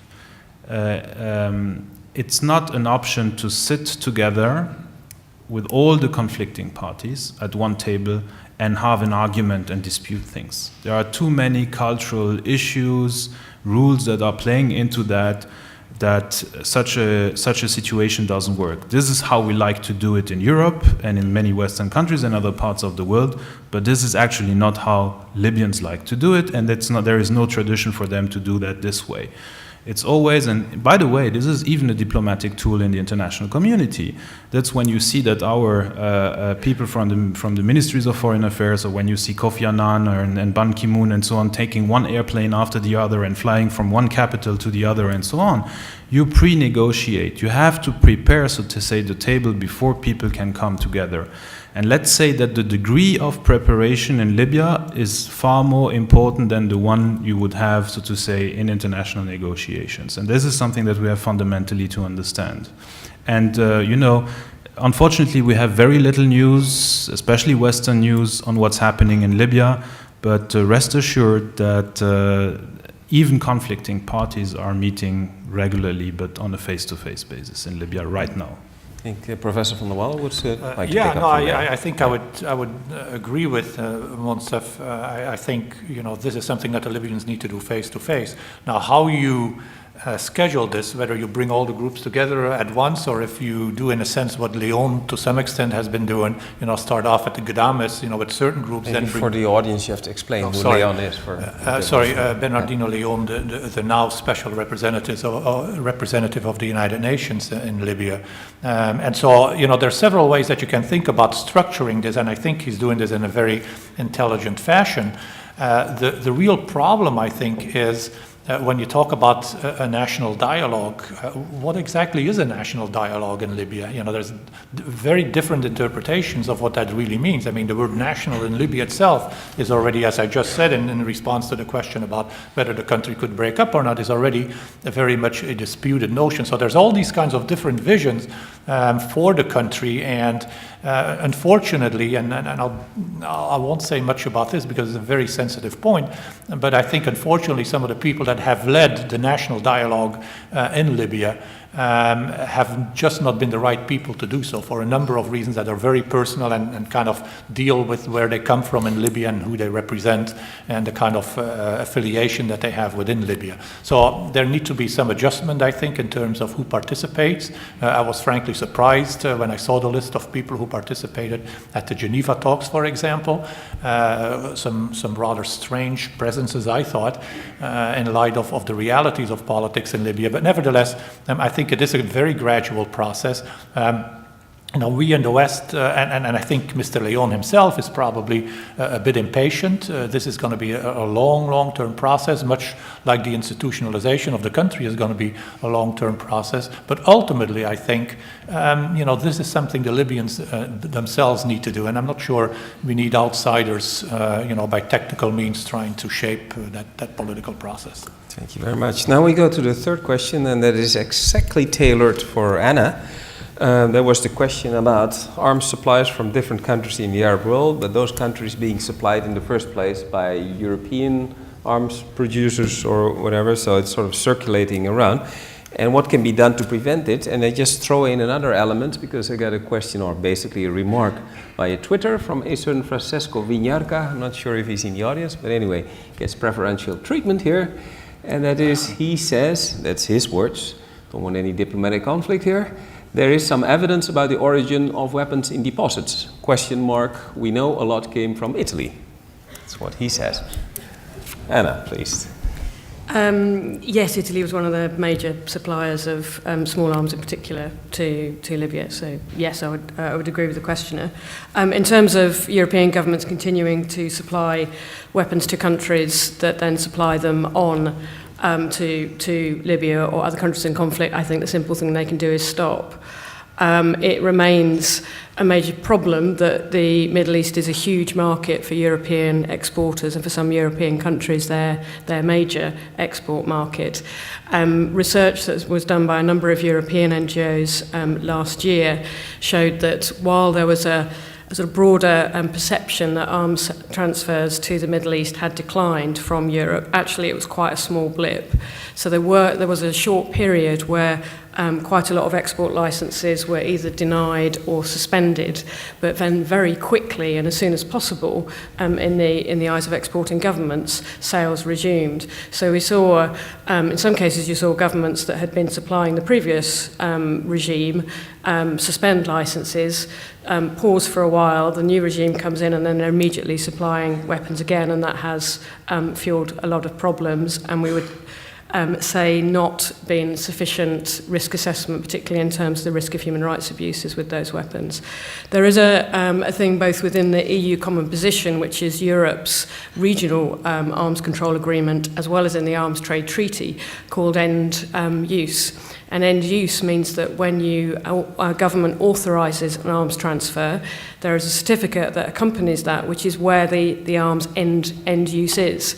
So it is not permissible for governments to then simply transfer that on. That's a diversion issue, and it shouldn't be taking place. But it shouldn't be, but it's happening. So how to stop that? Well, we have to hold governments to account that are violating that. So within Europe and within democratic and parliamentary systems that enable it, there are cross-party groups that are responsible for questioning their governments and holding their governments to account when such transfers have taken place. So that's an immediate thing that can and should happen. And your organisation plays a role in that, informing. Yeah, many of our partners. We have yeah. lots of parliamentarians who are part of international groups that work on the arms trade and who play an active role in both going on field visits actually to see the problem at the end location, and then coming back to their parliaments and asking searching questions of that to the governments. Do you have some questions for our parliament here in the Netherlands? Yep, we can give you a list of those if you like. Not to me, to the parliament, please. But there's also a role for the public and for the media in raising those questions too. It shouldn't be happening. If governments who make public proclamations about how serious they are in reducing human rights cannot then turn around at the same time and sell weapons to a place, to end-use locations where human rights abuse are taking place. So yeah, you get a bit of an applause there. Okay, thanks very much. Satisfactory, I'm sure. Yeah, good. I see a thumbs up. Then we go to the next round of questions. There was a question from the gentleman. Oh, sorry. Yeah, sorry. No, we have to take that question because I think it's it has some, I think, philosophical aspect to it. So basically, the difference between peace and justice and which one should prevail. Yeah, I mean, it's a dilemma. And you're very good in dealing with dilemmas, I guess. You have to be if you become a Libya expert. But I think it was a really, really interesting question, and in part because of the way that the political process really worked itself out during the civil war, and the issue you raised, should you let Gaddafi escape, and so would that have brought about a better solution? There was about a 6-week period right at the beginning of the civil war where there was an intense amount of diplomatic wrangling. We were writing the assessment report at the time at the United Nations, and so we got almost daily updates on what was happening. And there were a number of parties, particularly South African and President Zuma himself, who were really intent on making sure that Gaddafi could make an exit. And push that, and as a matter of fact, there were two, if I remember right, two personal visits from President Zuma to Gaddafi at the time, and it was a conditio sine qua non for Gaddafi. He just refused to consider stepping down, and that was very clearly relayed to the South Africans, to the African Union, and so on. So that option, and then because of the bombardment, and so that option very, very quickly ran out. Now, the second part of your question was, why is it that, or should we have done more once the war was over? And it's not an easy question to answer because there were a number of aspects to it here, but the two most important aspects, I think, were, first of all, that when the United Nations went into Libya, it was deliberately seen as what was called a mission with a light footprint. In other words, no blue helmets. We are here for capacity building, basically. And the second reason for that, really linked what informed that decision, was really the fact that the Transitional Council, Libya, made it very clear that they were not interested at all in any international help beyond, once the civil war had ended. So for those reasons, the mission emerged the way it did. Now, looking back in retrospect, of course, it would have been much better if part of the international community had stayed behind and first and foremost helped disarm the militias.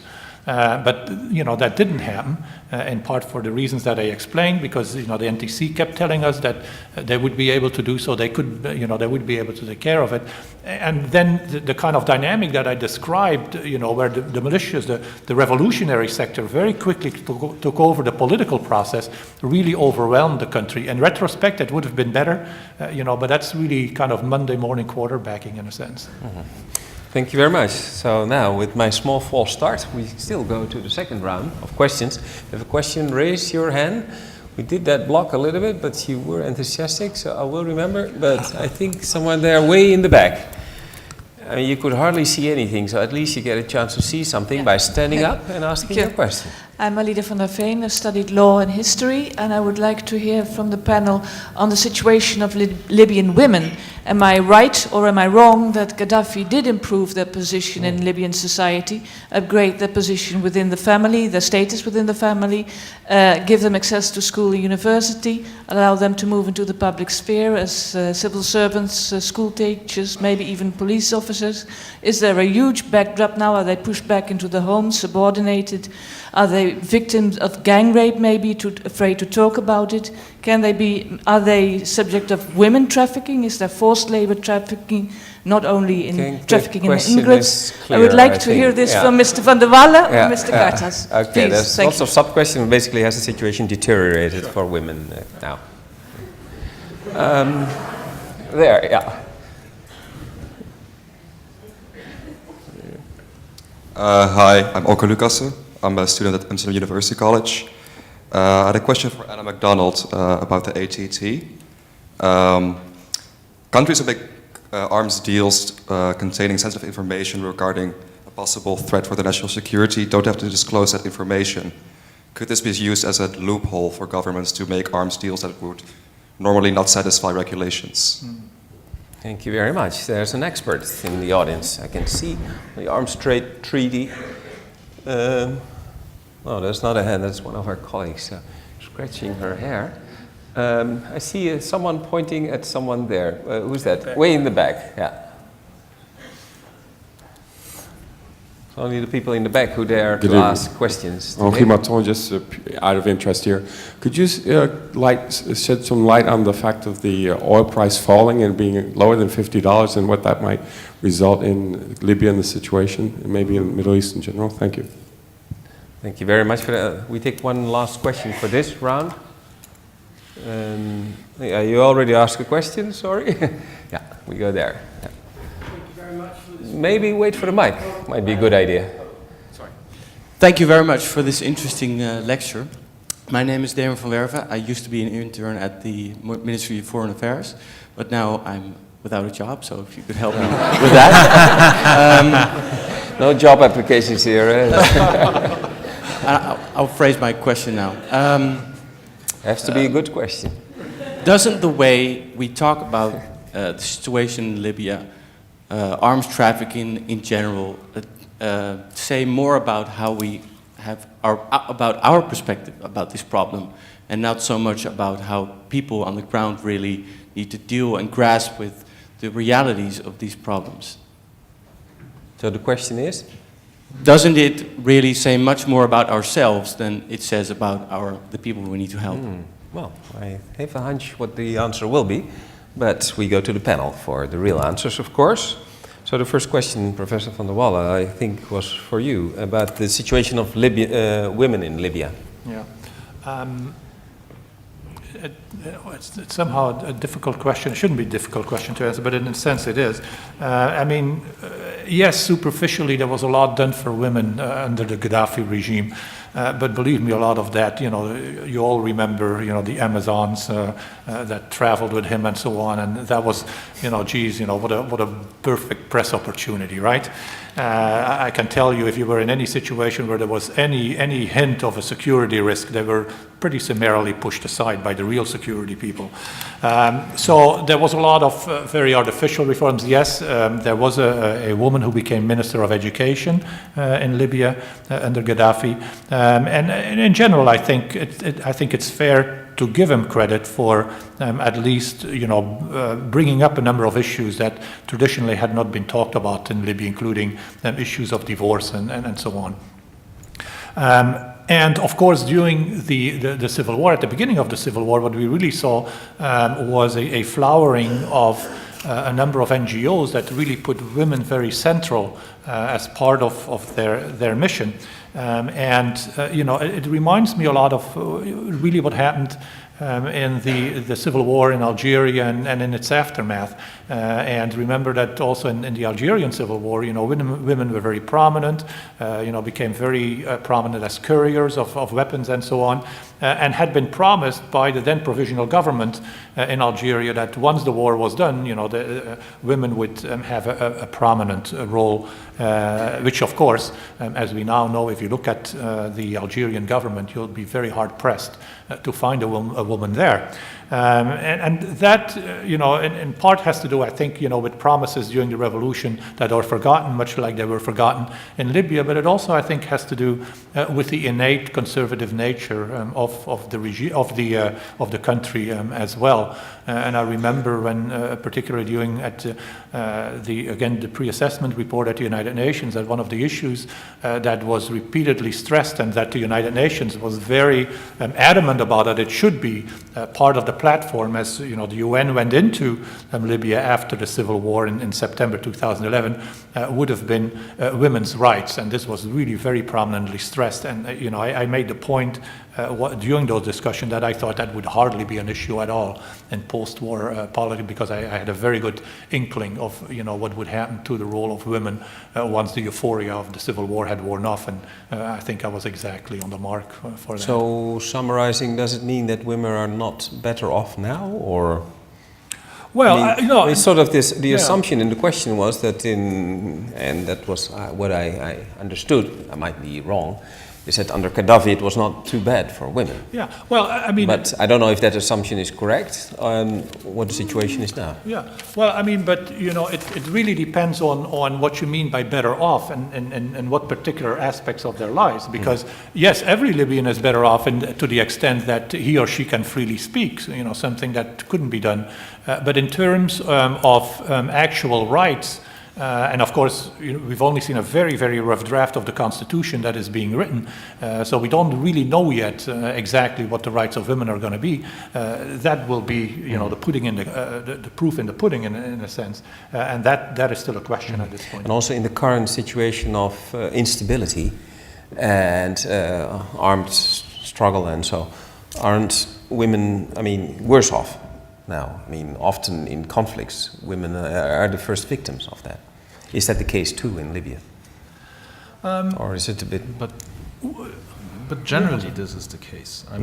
This is nothing that is specific or about Libya. That's for me it's almost like, so common sense. And that's exactly one of the issues and the concerns that we have when we're looking at small arms and light weapons, is that women are particularly targeted by armed violence. And they are specifically vulnerable to that. And then there is also the notion that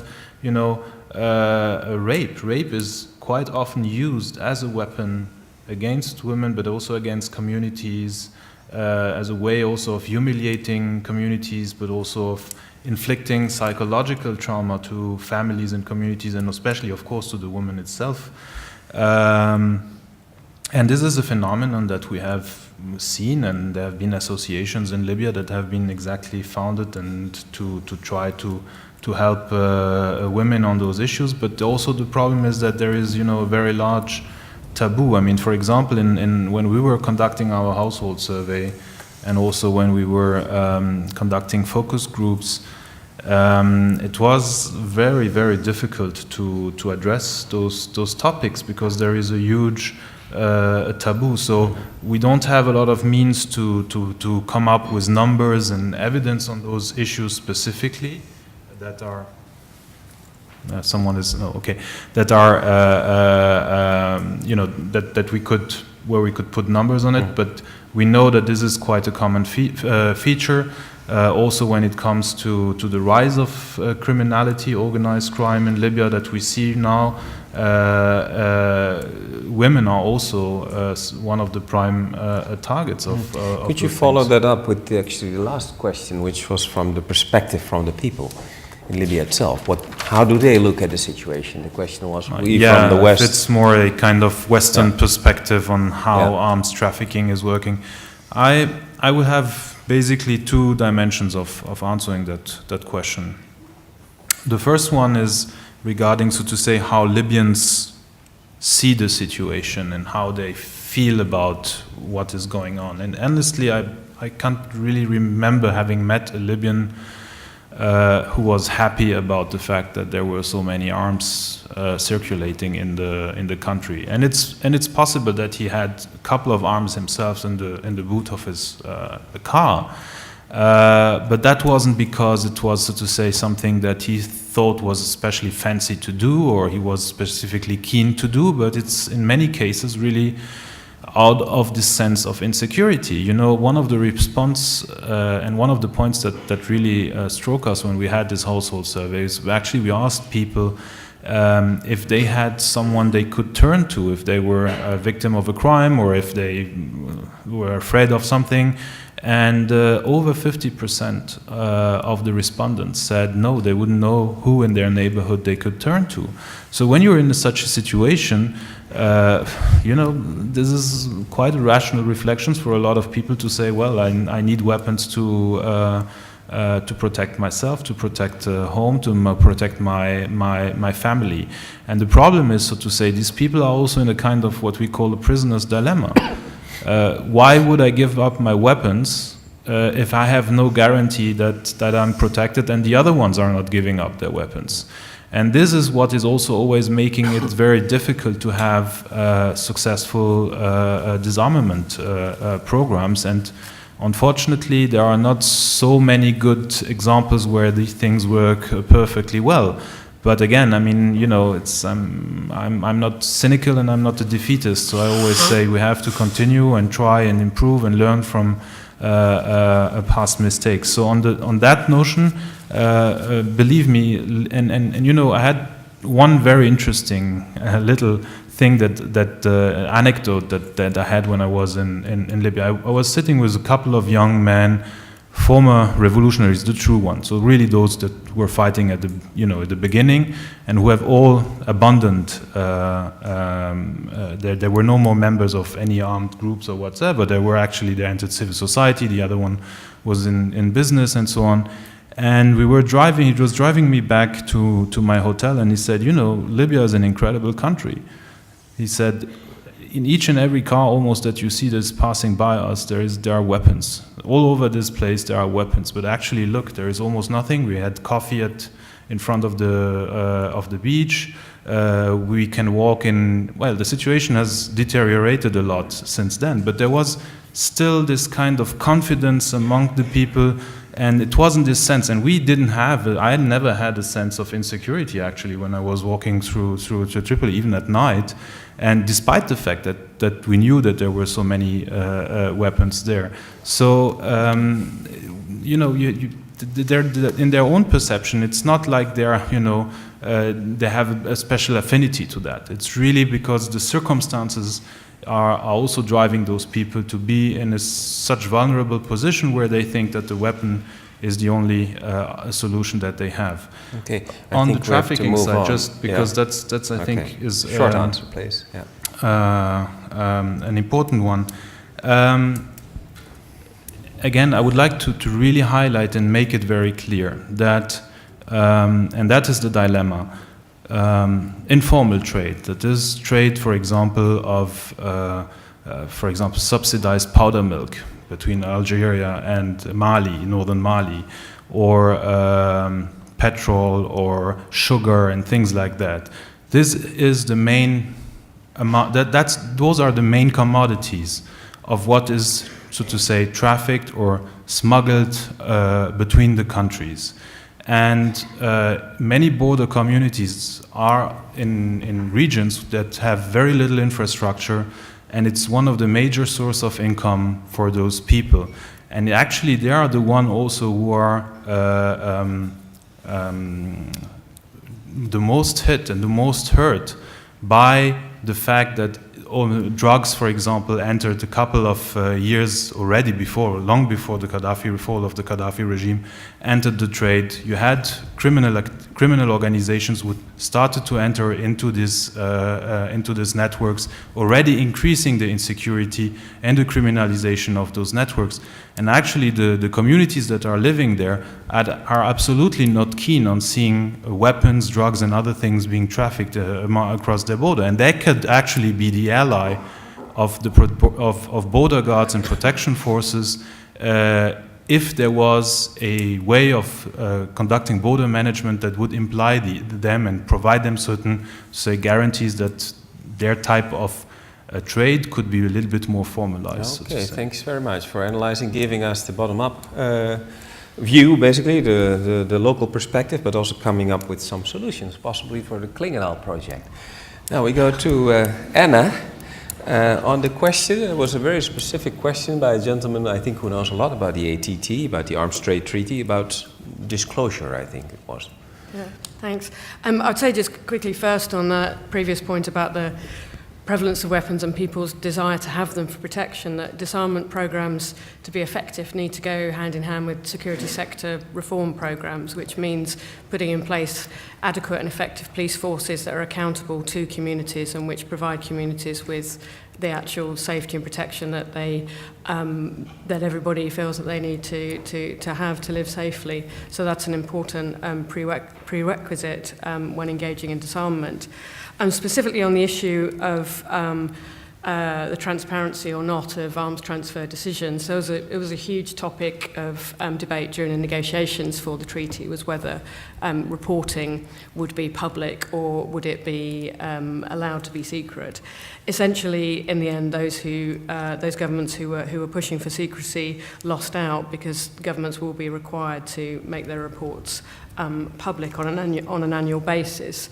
As they make their risk assessments, the detail of each risk assessment as it's going on will not be required to be made public, but the results of what governments have actually transferred will be. We are encouraging governments, as part of good implementation, to also share where they have denials. Some governments do that, and it's very helpful, because sharing where a transfer denial has taken place assists other governments who maybe then that company goes to them and tries to get an authorization in that way. It helps with the consistency and the universalization of the norm within the treaty. And in earlier events, as part of these events, we've been talking with other officials about the importance of doing that within Europe to try and help the EU common position be more consistently applied, and now Europe's adherence to the ATT to be more commonly applied. So that would be very, very helpful.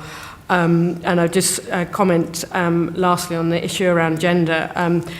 We see it as a success that the Arms Trade Treaty includes a specific criteria on gender-based violence. It's the first international treaty to specifically have a reference to gender-based violence within its criteria. Again, it was hard fought for. There were a few governments, principally the Holy See, actually, that fought against including that criteria, but the majority did want it, and it became a very a topic that got support of well over 120 governments pushing for it. The importance of that criteria is that it means governments actually have to make risk assessments around the type of gender-based and sexual violence that Monsef was talking about, and the risk of arms being used to perpetuate or fuel such violence. Again, there will need to be a lot of work to ensure effective implementation on that, and we're working with governments now on what what needs to be the effective guidelines for how to implement it. It's quite an interesting area to work in because it's quite innovative. It's new for some governments to have to look at this, but potentially it could also be very helpful. I have one eye on the clock. Because I'm always squinting, so one eye on the clock, one eye there, and we are approaching sort of the final hour, minute even, and we have one more question on the oil price falling and what the consequences are. Who would like to give a very short answer to that? Yep, very short. Very short, the situation is really dire.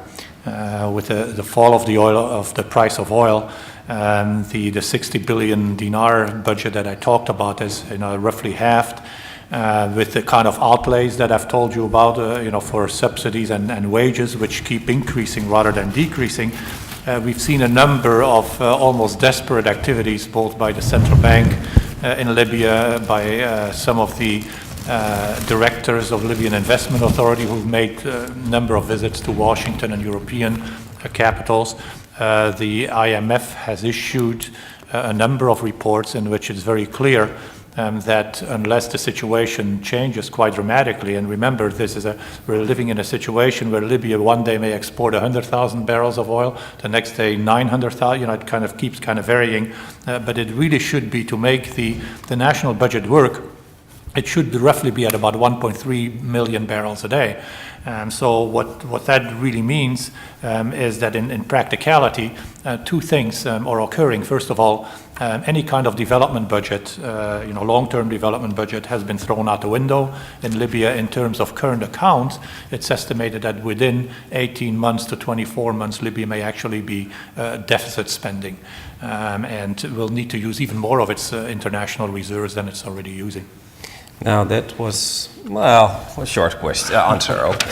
And I think very important, issue oil. I mean, oil affects all of us, the oil price, and I think maybe we should have another Henriette van Lynden lecture on the effects of the oil price and what's behind that, because there's a big discussion about that. But we're going to wind up. Now, before I thank our speakers here behind the panel, I would like to thank the people who have made this evening possible. Of course, people in the Rode Hoed, so maybe a warm round of applause for Aminata. And also for Aminata Kone, who's our stagiaire, who's organizing everything. I mean, she works for 20 people. And Laura Prak, Sofia Evertse, who will be her successor. Petra Smulders, of course, and now the speakers of this night. Got a few presents here. I hope they don't have it yet. I have here a nice book, Amsterdam, by Russell Shorto, so I think that would be something maybe for Anna. You haven't read it yet, I hope? No. Okay, you're welcome. Then a nice book about the golden age of the Netherlands, the 17th century. Let's see what we can learn from there. Some nice pictures in that. Thanks very much. Thank you. Thank you, Anna. And the embarrassment of riches, I think we all suffer from. Do you have it already in your library? No, I do not. You do not. Thank you. Be honest. Okay, thanks very much. And everyone is invited now. The bar is open. See you next time. Thank you.